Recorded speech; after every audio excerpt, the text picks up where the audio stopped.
পিতামাতা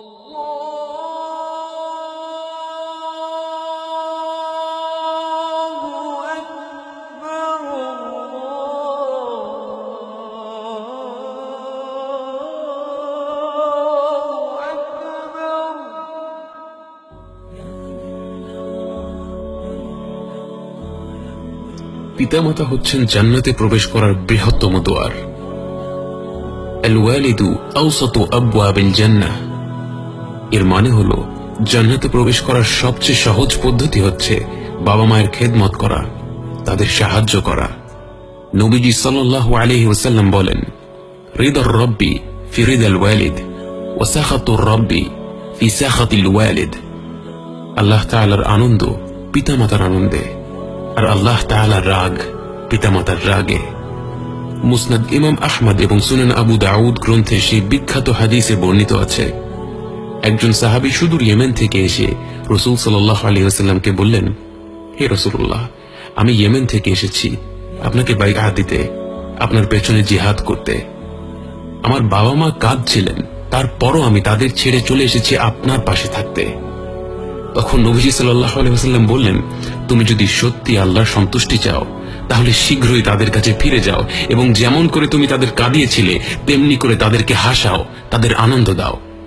এটাই ছিল আমাদের নবীজি সাল্লাল্লাহু আলাইহি ওয়াসাল্লামের বক্তব্য।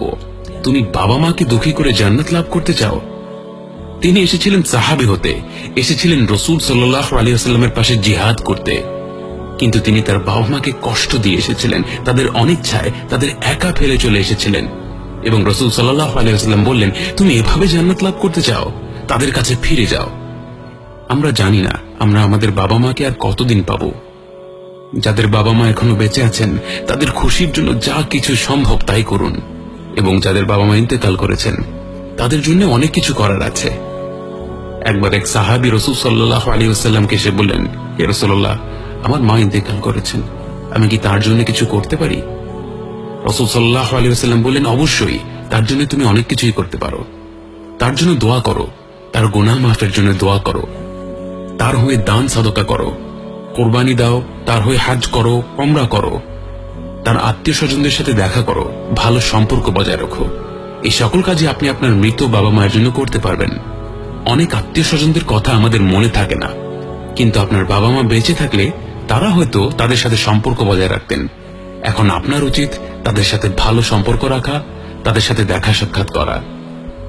এবং সর্বশেষে আমার তরুণ ভাই ও বোনদের জন্য কিছু কথা বলতে চাই, যারা মাশাআল্লাহ স্কুল শেষ করেছেন, কলেজে পড়ছেন, বিশ্ববিদ্যালয়ে পড়ছেন।